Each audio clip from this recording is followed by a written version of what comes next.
Hello everybody, today we're going to talk about the last section of the kinetics notes, namely catalysis and catalysts. So, catalysis is the process, and then there's catalysts, which actually carry out the process. Let's do it from example. So if we have, this would be in the notes on starting on page 21. If we have, this is a reaction that occurs in the stratosphere naturally, and that's the reaction of ozone, O3, and atomic oxygen generating O2. Two of them. This would be correct, correctly balanced equation. All in the gas phase. This is all gas phase.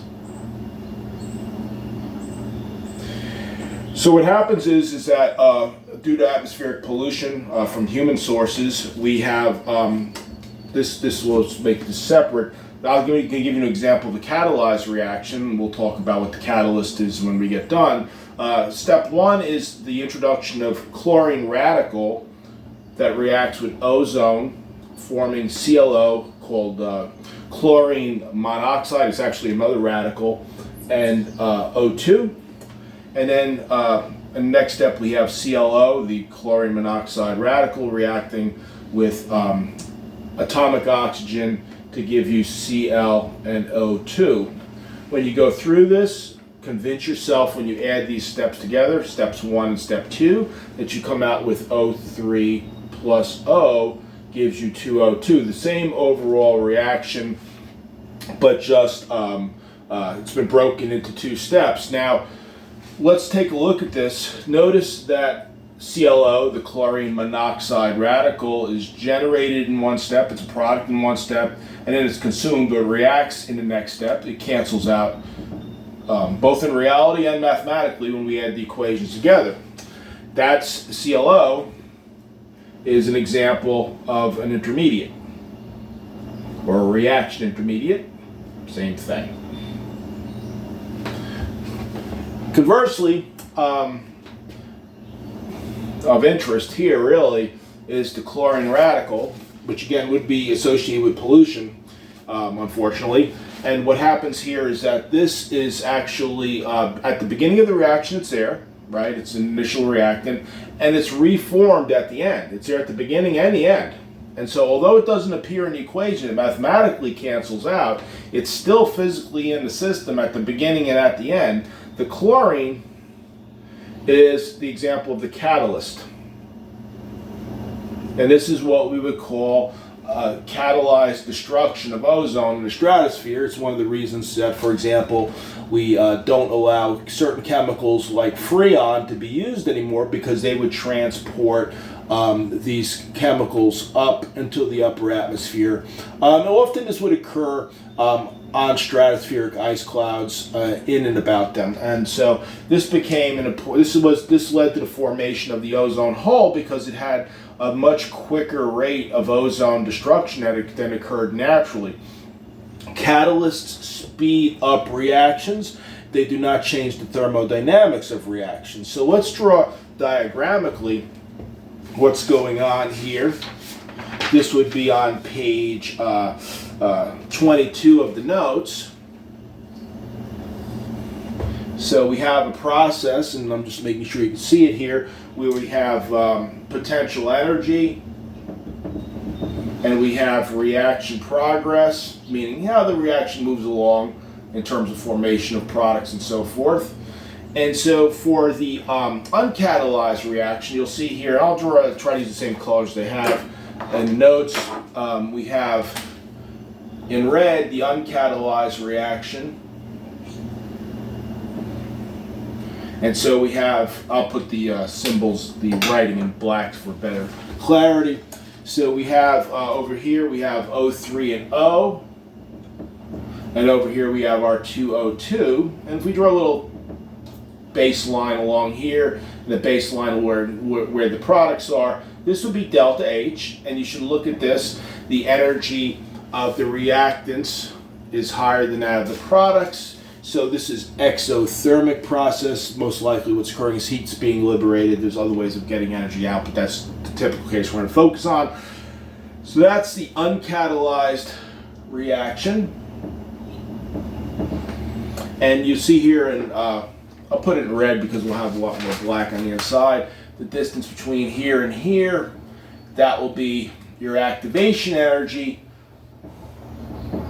for the uncatalyzed reaction, the first one drawn up here. In the one where you have two different mechanistic steps, you'll see it starts out the same way, but then kind of gives you two humps for the two steps of the process, and they put numbers to it. The big activation energy here for the overall process when it's done without a catalyst is about 17.1 kilojoules, and then for these two smaller steps, much smaller. They're like something like 2.1 kilojoules, and it looks like 0.4 kilojoules.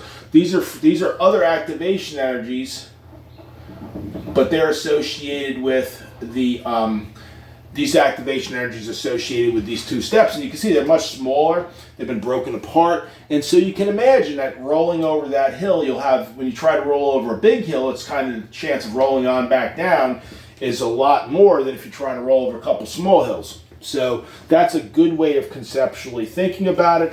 If this occurred all in the gas phase, or if everything was in the same phase, that would be an example of homogeneous catalysis. I have these terms on page 22. That's where you have things in different phases. In fact, this is not always the case because a lot of this does actually occur on ice crystal surfaces, so it's a little more complicated. But catalysis in general, where everything's in the same phase, all the reactants, and the catalyst itself is called homogeneous. An example, another type of catalysis that occurs is heterogeneous catalysis. That means the catalyst is in a different phase than the reactant species, often a solid, not exclusively. And there's a nice depiction of this on page 22 in the notes. I'll draw a crude sketch of it. So imagine you have a metal surface. It really could be, doesn't have to be something like this. It could be little tiny ground up pieces of metal, something like platinum or palladium, and you're bringing over the top of it as a gas. So this is a solid metal, and this is in the gas phase up here, at least initially. These molecules of this would be ethylene, and you could have hydrogen, and what you're trying to do is form a saturated molecule of an alkane that looks like this. Now this will occur naturally in the gas phase, albeit it's an extremely slow reaction. It's super slow. So what we see is that in nature, by putting this over the metal surface, what kind of happens is this, is that, I'm just going to draw hydrogen lines like this, is it breaks one of the bonds here on the surface, and they have a nice depiction of this, and it kind of interacting with the surface. You can kind of think of it like that, with some of the surface atoms of the metal. And then it's in proximity with some hydrogens. I'll just kind of put them a little offset here. Their bond's been broken as well, and they're interacting with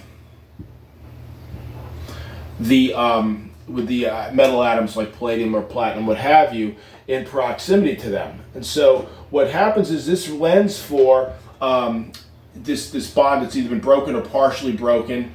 Sometimes it's not a full bond, it's sort of interacting through some sort of weak interaction. But the thing is, it's in proximity to these hydrogens in space, and it's either a fully broken or partially broken bond. So it lends for it to react much more quickly, giving you this molecule over here. The product, it's a much quicker process, and so you can look at this is nicely diagrammed on page 22 of the notes. And so you can imagine the ethylene is bound to the surface. It's interacting with the metal molecules. It's either weakening or breaking that bond of one of the double bonds. The hydrogens are on there on the metal surface now. It's been broken apart, ready to go. So they're in proximity. It speeds up the reaction. This is very similar to what's going on in a catalytic converter in your car, where you have certain metals like ruthenium that basically catalyze the destruction of nitrogen oxides, which are pollutants basically in high concentration, and reforms inert gases like nitrogen. So it's good stuff. So that's heterogeneous catalysis. The third type, which some courses don't cover, but I am in here because many people are going on to other things in life, like medicine or biology, is biological catalysis and catalysts. And this is the catalysts here are enzymes. They're enzymes. And they're typically proteins, meaning large macromolecules made of amino acids. They have three-dimensional configurations. They're usually globular, they have three-dimensionality to them.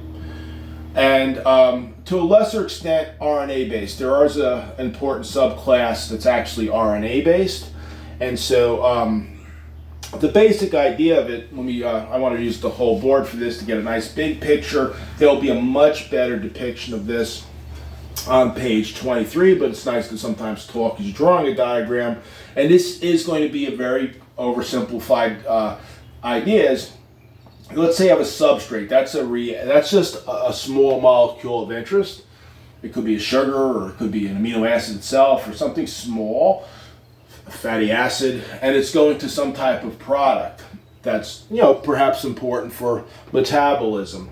And this reaction would occur in nature, like for example when you study the Krebs cycle in biology. All those steps that they show the oxidation of a sugar and progressively gets more and more oxidized, those steps would occur in nature. So you say well, why do we have all these different enzymes at every step that you have to memorize and know all the details of in biology and biochemistry? Because without those enzymes, this reaction would be so slow that the animal wouldn't have been, the cell would not live, because the reaction time is not on a biological time scale to facilitate life. So the enzymes don't create reactions that wouldn't occur. They just put them on a time scale in biology that's relevant to allow life to exist. So what enzymes do in a super kind of a oversimplified way, if we took two main steps of it, two big steps, is we often picture the fast formation, I'm just calling the enzyme E, of the enzyme in a small molecule. The substrate will generally be a much smaller molecule, forming reversibly an enzyme substrate complex. And that's usually in many processes, usually many, it's a faster step relative to the next step, which is the breaking apart of the enzyme substrate complex to the enzyme plus product. But there's subsidiary steps under this, and some of them will be shown on the diagram, and some of them are subject to variability depending on the type of process. So you have potential energy as one axis here, and this is again similar to what's on page 23 at the bottom. And we have reaction coordinator progress of reaction down here. It's just a way of saying, like a sketch of like what's going on in the reaction. So let's say we got the substrate over here, but this is the uncatalyzed reaction of just going enzyme to product, substrate to product without a catalyst. So we have something here. We have the substrate, I'll just call it S, and products. That would occur if you just did this in an aqueous solution that was modeling the fluid that's found in the cell of interest. Let's say now we have this type of process going on where we have an enzyme. This is a typical way that it will look, and I found that when I do it in red, it doesn't come out that well for people to see. So I'm going to focus on doing this in black here because this has got a lot to it. So you'll see here, you can pay attention, we got a little hump here that's going on. This would be the binding early on. This is really often left off of diagrams. I'm just putting this kind of an FYI type of thing. This is the binding step between the enzyme and the substrate. Often it requires a little energy. Then you have a little dip here, right? I just want to, for clarity, this is the activation energy for the uncatalyzed reaction here, right? So it's a big old hump. So what we form here in this little dip is the enzyme substrate complex. It's the enzymes in the solution. They've interacted and they form this complex together. The substrate is bound into some kind of a active site where some kind of reaction is going to occur. And so what happens is at that point, it forms a transition state that's high energy. And I'll put a little, make this like a little hatched line here. The hatched line, and it actually goes down to here, to the baseline of where the enzyme substrate complex is. The notation for the top of this curve is ES with a double dagger usually used. I'm going to write that because you'll see this weird symbol. It's a double dagger. I don't know if it actually has a name besides double dagger, but that indicates the transition state of the enzyme substrate complex. It's kind of inside there. You can imagine at that point there's a very high energy form of the substrate where it's starting to take on physical characteristics of the product, but it's very high energy. It's hard to capture it from a direct measurement. It's in a sense almost like a theoretical entity in there, but that's the highest energy part. So go from, we just took the substrate in to the apex of that peak. There would be the activation energy for the formation of the enzyme substrate transition state, but it's still a lot lower energy than the overall activation energy of an uncatalyzed reaction. And so down here, it will dip into enzyme and product, where it's ready to release it. It hasn't released it yet, so there'll be a step in there where we've basically taken this, we've gone to an enzyme substrate complex, and it's like subsidiary steps here. This would be the transition state, and then we have it kind of in the form where it's now got the product, and then it releases. So there's more to this depiction than this oversimplified form. You have multiple steps. It's just giving you the two big ones. So we have that product form inside, but it's still bound to the enzyme. And then there's usually a little kick in energy to get rid of it, and it goes down. The delta H is the same. The delta H is still the difference between the substrate energy and the product's energy. That doesn't change, and this looks like it would be exothermic by the way I drew it. But what's changing is the dynamics of the activation energies. And so even though there is the transition state is high energy, it's still lower energy than the corresponding transition state for the substrate going to the product. And so ultimately, these reactions that are catalyzed by enzymes at the correct temperature for the biological system of interest will be much quicker than, with many orders of magnitude quicker than if it was occurring without the catalyst. And so this is what facilitates basically life and metabolism. So this is hugely important. If you take a physical science course that addresses for biochemists, biologists, we talk about it for 4 or 5 weeks in there, the mathematics and the kinetics of these type of processes from different vantage points. And if you take courses particularly in advanced cell biology or advanced biochemistry, this could be a whole course unto itself. So at any rate, that wraps up kinetics with a nice nuance about an introduction to if you talk to this about an enzymologist, they might say it's a gross simplification. It's a Gen Chem level introduction. It's going to give you just the basic ideas of the process, and there's a lot of nuance to this. From here, we're going to move on to free energy and entropy, which will make a lot of the ideas of some of the stuff we've studied already that I just said, we'll get to this later. We'll clarify a good deal of that. This will be like the second part of thermo, because last semester we've put a lot of emphasis on first law. This will be more emphasis on what they call the second law of thermo. So on that note, it's been a pretty long video, but I think a good one, and I'm out here. Maybe I'll make another one today.